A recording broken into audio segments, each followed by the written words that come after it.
Hello guys, how are you? I hope आप सब लोग ठीक होंगे।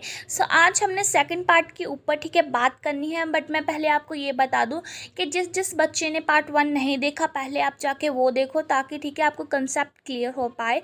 और हाँ, अगर आपको इस चैप्टर के नोट्स चाहिए तो मैं अपना इंस्टाग्राम हैंडल का ठीक है लिंक डिस्क्रिप्शन बॉक्स में डाल रही हूँ। आप वहाँ से जाके इस चैप्टर के नोट्स ले सकते हो। तो चलो फिर पार्ट सेकेंड स्टार्ट करते हैं अब। पार्ट सेकंड में ठीक है हम क्राफ्ट प्रोडक्शन से लेके आपकी एंड ऑफ सिविलाइजेशन के बारे में बात करेंगे।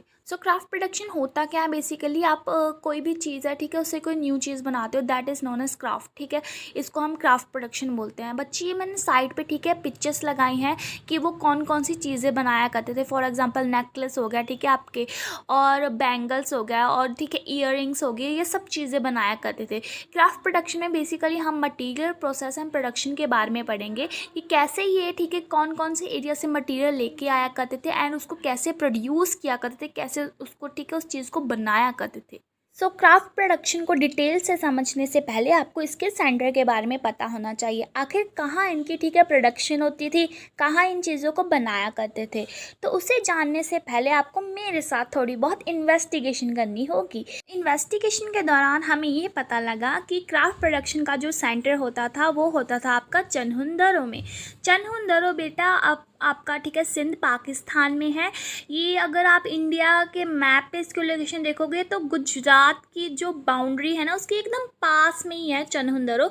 बट आप गुजरात में मार्क इसको मत कराना, तो आपका आंसर गलत हो जाएगा। ये सिंध पाकिस्तान में है। यहाँ पे ठीक है इन सभी की क्राफ्ट प्रोडक्शन की जितनी भी चीज़ें होती थी उनका प्रोडक्शन यहीं किया जाता था। आगे हम बात करने वाले हैं फीचर्स ऑफ क्राफ्ट प्रोडक्शन के बारे में। तो इसमें सबसे पहला पॉइंट दिया गया है that varieties of material use to make beads. अलग अलग टाइप्स के ठीक है मटेरियल यूज़ किए जाते थे बीड्स बनाने के लिए। सेकंड पॉइंट इज देयर की shapes were numerous like circle, oval, square and rectangular. अलग अलग शेप्स भी यूज़ की जाती थी उसको और ज़्यादा डेकोरेटिव बनाने के लिए। ग्राइंडिंग, पॉलिशिंग एंड ड्रिलिंग जो होती थी बेटा आपकी मेन टेक्निक्स होती थी क्राफ्ट प्रोडक्शन को बनाने के लिए। आगे है that they make bangles, earring, chains ठीक है, या अलग अलग टाइप्स के जो आज भी ठीक है लेडीज़ वेयर करती हैं, ये सब चीज़ें ये बनाया करते थे।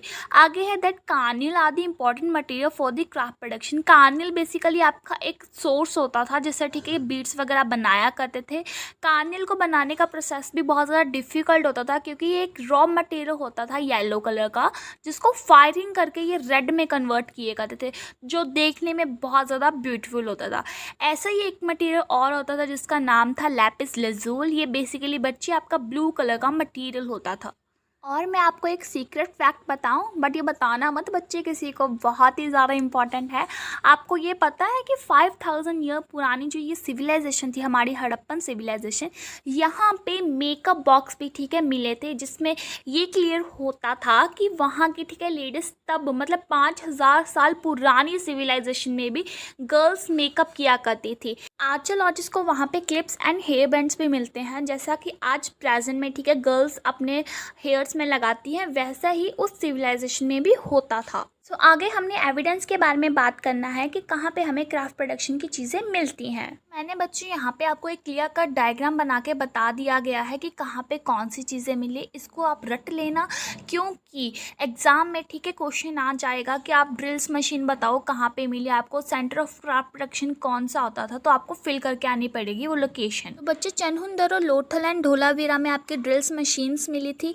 कालीबंगा में आपके ब्लैक बैंगल्स मिलती हैं। ये चीज़ मैंने एक्स्ट्रा लिखी है, आप इसको ठीक है अपने आंसर राइटिंग में लिख के आ सकते हो। अब आपको पता लग ही गया है जैसे सेंटर क्या था क्राफ्ट प्रोडक्शन का, Chanhudaro. Next topic we have strategies for procuring material. बेटा प्रोक्यूरिंग वर्ड का मतलब होता है कि कहाँ से वो चीज़ आपको मिली है, आपने कहाँ से वो चीज़ ऑब्टेन की है। अब इन्हें क्राफ्ट प्रोडक्शन में डिफरेंट वेराइटीज़ के क्राफ्ट बनाने तो आते थे, बट ये कहाँ से चीज़ वो लेते थे अब हम वो पढ़ेंगे, ठीक है। बच्चे यहाँ पे मैंने लेफ्ट हैंड साइड ठीक है नेम जिस जगह से वो चीज़ लेते थे वो मेंशन किया है, and right hand side material के बारे में बताया है। तो लेफ्ट हैंड साइड आपका सबसे पहले नागेश्वर एंड बालाकोट, यहाँ से आपको शेल ऑब्जेक्ट मिलता था। फिर उसके बाद शोटोघई, यहाँ से आपको लैपिस लैज़ूल मिलता था, जैसे कि हमने उसके बारे में बात की थी कि एक ब्लू कलर का स्टोन होता था। फिर लोथस से आपको कार्नियल मिलता था, कार्नियल जिसको फायरिंग के माध्यम से बनाया जाता था। आगे साउथ राजस्थान यहाँ से आपको स्टीटाइट मिलता था। ये स्टीटाइट मटेरियल आप याद रखना, क्योंकि आगे हम जब हड़प्पन की सील के बारे में पढ़ेंगे तो इस मटेरियल का वहाँ पे भी ठीक है जिक्र होगा। आगे है राजस्थान। राजस्थान से आपको मेटल मिलता था। बच्चे इस प्लेसेस की ज़्यादा आप टेंशन मत लेना, क्योंकि मैं मैप सीरीज़ भी जल्द ही इस वीडियो के बाद लेकर आऊँगी। वहाँ पे आपको ठीक है क्लियर कट और अच्छे से समझ में आ जाएगा। आगे बेटा हमारे पास एक बहुत ज़्यादा इंपॉर्टेंट क्वेश्चन है जो बोर्ड में 1 मार्क्स में ठीक है बहुत ज़्यादा पूछा जाता है। तो ये क्वेश्चन आपका आता है कि घानेश्वर जोधपुर कल्चर के बारे में आप क्या जानते हो। देखो, घानेश्वर जोधपुर कल्चर वो था कि जहाँ पे ठीक है आपके कॉपर्स ऑब्जेक्ट और नॉन हड़प्पन पोइट्रीज बहुत लार्ज अमाउंट में मिली थी, उसको घानेश्वर जोधपुर कल्चर बोला जाता है। सो आगे हम हड़प्पन सिविलाइजेशन के ट्रेड सिस्टम के बारे में पढ़ेंगे कि ट्रेड सिस्टम उस टाइम पे पॉसिबल था। 5000 साल पुरानी जो सिविलाइजेशन थी, क्या उस टाइम पे लोग ट्रेड किया करते थे? कौन कौन से रीजन थे जहाँ से ये ट्रेड किया करते थे, और कौन सा ट्रेड ये किया करते थे, मतलब लैंड ट्रेड किया करते थे या फिर अकेला वाटर ट्रेड किया करते थे। बच्चे, ट्रेड होता था आपका दोनों तरीके से किया जाता था, लैंड ट्रेड भी होता था और वाटर ट्रेड भी होता था। वाटर ट्रेड के हमें एविडेंस भी मिलते हैं कि एक शिप थी, ठीक है, उसमें आपके सील्स मिली। जैसे आप अपनी बुक अगर खोलोगे ना तो उसमें पिक्चर्स बनी है सील्स की, शिप के अंदर मिली हुई थी। जो आगे ये बताया गया है कि जो कॉपर आता था वो कौन से रीजन में आता था, आपके ओमान रीजन से ये कॉपर का ट्रेड किया करते थे, जिसको मेसोपोटामियन के टेक्स्ट में मगहन नाम से ठीक है एज अ मेंशन किया। मगहन, माघन, जो मर्जी इसको बोलो। आगे बताया गया है महलुआ। महलुआ एक ऐसी जगह होती थी जो मेसोपोटामिया के टेक्स्ट में दी गई है। इसको एज अ हजा बर्ड के नाम से भी डिनोट किया गया है। आर्कियोलॉजिस्ट बोलते हैं कि ये जो हजा बर्ड थी बेटा, ये आपकी पीकॉक को शायद शो करती थी। महलुआ एक ऐसी प्लेस थी जहाँ से ये carnelian, gold, lapis lazuli, varieties of wood का ठीक है ट्रेड किया करते थे अपने रीजन में। मैंने जैसे आपको बताया कि ओमान को ठीक है मेसोपोटामियन के टेक्स्ट में एज अ मगहन के नाम से शो किया गया है, ऐसे ही महलुआ को भी ठीक है एज अ हजा बर्ड के नाम से शो किया गया है। तो इससे हमें ये पता लगता था आर्कियोलॉजिस्ट को कि शायद जो हड़प्पन के लोग थे ना बेटा, वो मेसोपोटामियन के साथ ट्रेड किया करते थे। जैसे आपने ट्रेड सिस्टम के बारे में पढ़ा, अब कोई भी ट्रेड होता है, कोई भी बक्सा होता है, ठीक है, ट्रेड जिसके बारे में हमने करना है, उसके ऊपर एक स्टैंप लगती है कि हाँ ये जो बॉक्स है वो इस रीजन से आया है। ऐसे ही एक सील होती थी, ठीक है, जो हड़प्पन सिविलाइजेशन के लोग यूज़ किया करते थे। सील जो होती थी बेटा, वो आपकी बेसिकली लॉन्ग डिस्टेंस कम्युनिकेशन के लिए यूज़ की जाती थी, एक कम्युनिकेशन सिस्टम बिठाने के लिए कि हाँ हम इस रीजन के और ये मटेरियल हमारे द्वारा भेजा गया है। आगे जो होता था that is seal convey the identity of the sender. Seal क्या करती थी, जो सेंडर की आइडेंटिटी है उसको शो करती थी कि ये मटेरियल किसके द्वारा ठीक है वहाँ पे आया गया है। आगे बताया गया है if the bag reach with its sealing it means that it has not been tampered with.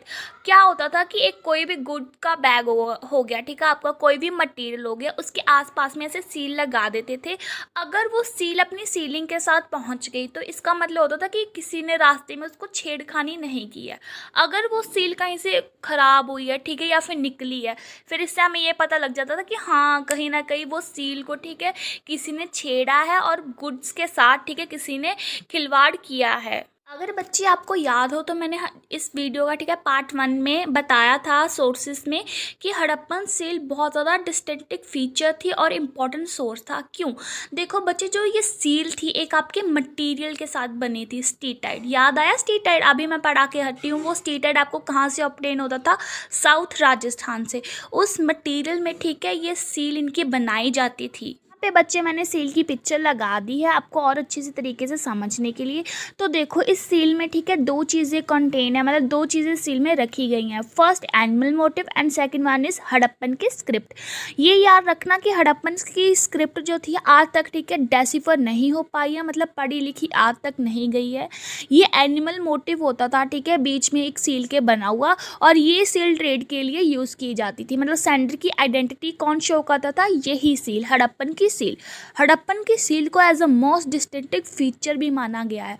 अगर आपने मेरा पार्ट 1 देखा है तो मैंने सोर्स में बताया था कि हम इस टॉपिक के बारे में आगे पढ़ेंगे, जो कि बहुत ज़्यादा ज़रूरी है। हड़प्पन की सील ठीक है बहुत ज़्यादा अच्छी सील थी। आर्कियोलॉजिस्ट ने इसका नाम भी दिया गया है, क्योंकि ये बोर्ड में पूछ लेते हैं कि इसका रियल नेम बताओ, हड़प्पन की सील का रियल नेम बताओ, तो आपको वहाँ पे लिख के आना पड़ेगा कि आर्कियोलॉजिस्ट ने इसको एज अ यूनिकॉर्न बुल के नाम से डिनोट किया है। आगे हमारे पास टॉपिक है एन एनिग्मेटिक स्क्रिप्ट। बेटा एनिग्मेटिक वर्ड का मतलब होता है रहस्यमयी, ठीक है, जो आज तक चीज़ वो सॉल्व नहीं हुई है। हड़प्पन की स्क्रिप्ट मैंने आपको पहले बताया कि अभी तक डेसिफर नहीं हुई, हमें नहीं पता वो लोग क्या लिखते थे। तो आओ चलो फिर इसके बारे में बात करते हैं। बच्चे मैंने आपको सील में ही ठीक है हड़प्पन की स्क्रिप्ट के बारे में बता दिया था काफ़ी हद तक कि हड़प्पन की जो स्क्रिप्ट थी वो अनडेसिफर है, मतलब आज तक पढ़ी लिखी नहीं गई है। ये स्क्रिप्ट आपकी राइट टू लेफ़्ट लिखी जाती थी, जैसे हम अपनी नोटबुक में लेफ़्ट टू राइट लिखते हैं, बट ये राइट टू लेफ़्ट लिखते थे। राइट टू लेफ़्ट जब कोई चीज़ लिखी जाती है उसको एज अ बेस्ट्रोफेडन के नाम से भी जाना जाता है। बेस्ट्रोफेडन ये वर्ड आपकी बुक में नहीं मिलेगा, इसको अपने नोट्स में लिख लेना, आगे जाके एग्जाम में आपको बहुत इसका फ़ायदा मिलेगा। बेस्ट्रोफेडन बेटा वही चीज़ होती है कि जो चीज़ राइट टू लेफ्ट लिखी जाती है और कॉन्टीन्यूसली लिखी जाती है, मतलब कोई स्टॉप इसका नहीं होता, ठीक है, एक बार लिखना शुरू कर दो लिखते ही जाते हैं कॉन्टीन्यूसली। आगे बताया गया है कि इसमें 375 to 400 साइंस होते थे, और इस स्क्रिप्ट के जो लॉन्गेस्ट अगर हम इंस्क्रिप्शन मिले तो उसमें सिर्फ 26 साइन हमें देखने को मिलते हैं। ये जो स्क्रिप्ट थी आपकी अल्फ़ाबेटिकली नहीं लिखी जाती थी, जैसे आज हम लिखते हैं ABCD के माध्यम से, ठीक है, वैसे हम नहीं लिखते थे, सॉरी हड़प्पन के लोग नहीं लिखते थे। आगे बताया गया है कि हड़प्पन की जो स्क्रिप्ट होती थी हमें कॉपर ऑब्जेक्ट्स में मिली हैं, टूल्स में मिली हैं, सील एंड सीलिंग वगैरह में स्क्रिप्ट देखने को मिली है। आगे बच्चे हम एंशिएंट अथॉरिटी के बारे में पढ़ेंगे कि क्या वहाँ पे कोई राजा रहता था या नहीं। ठीक है, राजा से मेरा मतलब है कि क्या वहाँ की प्रजा को कोई रूल करने वाला था या नहीं, या आपस में ही ये ठीक है खुशहाली के साथ अपना जीवन व्यतीत करते थे। इस टॉपिक को मैं आपको एज अ स्टोरी की तरह बताती हूँ। देखो बच्चे, जब आर्कियोलॉजिस्ट ठीक है हड़प्पन सिविलाइजेशन के बारे में और ढूंढ रहे थे कि और इनको कुछ अच्छी क्या बोलते चीज़ मिल जाए, तो इन्हें क्या होता है कि मोहनजोदड़ो में ठीक है प्रीस्ट किंग का स्कल्पचर मिलता है। प्रीस्ट किंग क्या मतलब क्या होता है कि वो राजा आपकी रिलीजियस ड्यूटी भी निभाएगा और राजा की तरह एक्ट भी करेगा, मतलब वॉरियर्स क्लास की भी ड्यूटी वो निभाएगा। ये प्रीस्ट किंग का शायद आपने कंसेप्ट कहीं पढ़ा लगता है ना, याद आया कुछ 11th क्लास में पढ़ा था आपने मेसोपोटामियन के चैप्टर में। तो यही चीज़ इन्हें यहाँ भी मिलती है, प्रीस्ट किंग की मूर्ति मिलती है। उसके आधार पर ये 3 आर्ग्यूमेंट्स हैं। पहला आर्ग्यूमेंट ये था कि शायद वहाँ पे कोई रूलर नहीं होता था और हर एक आदमी इक्वल स्टेटस गेन करता था। सेकंड वो आर्ग्यूमेंट ये रखते हैं कि नहीं, एक नहीं, अलग अलग रूलर रहे होंगे, जैसे मोहनजोदड़ो का अलग, हड़प्पा का अलग, अलग अलग रूलर देखने को मिलते होंगे। फिर आगे तीसरा जो आर्ग्यूमेंट था वो ये था कि सिंगल स्टेट रही होगी, ठीक है, सिंगल स्टेट मतलब एक इकट्ठी स्टेट रह के ये रूल करते थे। सिंगल स्टेट का जो आर्ग्यूमेंट था ये आपके आर्टिफैक्ट्स के ऊपर दिया गया था, क्योंकि आर्टिफैक्ट्स भी हमें एक टाइप के ही मिले थे जहाँ जहाँ हड़प्पन सिविलाइजेशन फैली हुई थी। तो ये आर्ग्यूमेंट आपका सिंगल स्टेट के ऊपर बेस्ड था, ठीक है। आगे हमारे पास बच्चे टॉपिक है the end of the civilisation. आखिर क्यों इतनी अच्छी अर्बन डेवलपमेंट वाली सिविलाइजेशन आपकी ख़त्म हो गई? इंडिया की पहली सिविलाइजेशन ठीक है जो थी हड़प्पन सिविलाइजेशन, वो क्यों ख़त्म हो गई? तो चलो आओ इसके बारे में भी बात कर लेते हैं। तो बच्चे जितनी भी साइट्स थी आपकी हड़प्पन सिविलाइजेशन की वो 1800 के टाइम पीरियड में आते आते मतलब 1800 BCE के टाइम पीरियड में आते आते वो डिसअपियर होने देखने को मिली। जितने भी आपके ठीक है आर्टिफैक्ट्स थे, सेटलमेंट्स थे, वो अब इंडिकेट करने लग गए थे कि पहले अर्बन डेवलपमेंट होता था और अब हम शहरीकरण से विलेज वाली सिविलाइजेशन में आ गए हैं। यहाँ पे मैंने रूरल वे ऑफ लाइफ लिखा है, ये वे ऑफ नहीं है, ये वे ऑफ है, जिसको इकट्ठा ठीक है यहाँ पे स्लाइड पे शो हो गया है, तो ये मेरी मिस्टेक, आप इसको प्लीज़ ठीक कर लेना। ये जितने भी आपके सेटलमेंट्स थे, आर्टिफैक्ट्स से, ये डिसअपियर मतलब गुम होने शुरू हो गए थे लेट हड़प्पन सिविलाइजेशन के टाइम पीरियड में, जिसको एज अ सक्सेसर कल्चर भी बोला जाता है। अगर आपको ये नहीं पता कि लेट हड़प्पन सिविलाइजेशन का टाइम पीरियड कौन सा था, तो प्लीज़ मेरा पार्ट फर्स्ट चेक करना। मैंने हड़प्पन सिविलाइजेशन को 3 टाइम पीरियड पे ठीक है डिवाइड किया है, वहाँ पे मैंने इसके बारे में डिटेल में बात की है। तो हड़प्पन सिविलाइजेशन डिसइंटीग्रेट क्यों हुई, इसको मैंने 3 पार्ट्स में डिवाइड किया है। सबसे पहले हम पढ़ेंगे नेचुरल कॉजेज, उसके बाद देखेंगे आर्यंस का इन्वेशन, एंड लास्ट हम पढ़ेंगे responsibility of the Indus Valley civilisation people. तो यहाँ पे बच्चे मैंने फिर से एक टेबल बना के दिखा दिया, आप इसको एग्जाम में बनाया ना, बहुत अच्छे मार्क्स मिलेंगे। तो सबसे पहला पॉइंट है नेचुरल कॉजेज। देखो जितने भी मैंने यहाँ पे ओपिनियंस लिखे हैं, हाँ ओपिनियंस ही, पॉइंट्स नहीं है, ये ओपिनियंस है आर्कियोलॉजिस्ट ने दिए गए हैं, क्योंकि ये जो आपकी सिविलाइजेशन ख़त्म हुई थी तो हमारे पास इनके क्लियर कट एविडेंसेस नहीं है कि क्यों ये सिविलाइजेशन ख़त्म हुई, तो आर्कियोलॉजिस्ट ने सिर्फ ओपिनियन दिया है। तो सबसे पहले हम नेचुरल कॉजेज के ऊपर बात कर लेते हैं। नेचुरल कॉजेज में वो ये बताते थे कि शायद अर्थक्वेक आया होगा, या फिर शायद फ्लड आया होगा, या फिर क्लाइमेटिक कंडीशन चेंज हुई होगी, ठीक है, मतलब वेदर्स कंडीशन, आपकी क्लाइमेट कंडीशन बहुत ज़्यादा ख़राब हो गई होगी, जिस करके लोगों की डेथ हुई और ये सिविलाइजेशन एंड हो गई, या फिर फॉरेस्ट फायर हुआ होगा, ठीक है। तो ये थे आपके नेचुरल कॉजेज। आगे हम बात करते हैं आर्यन के इन्वेजन्स के बारे में।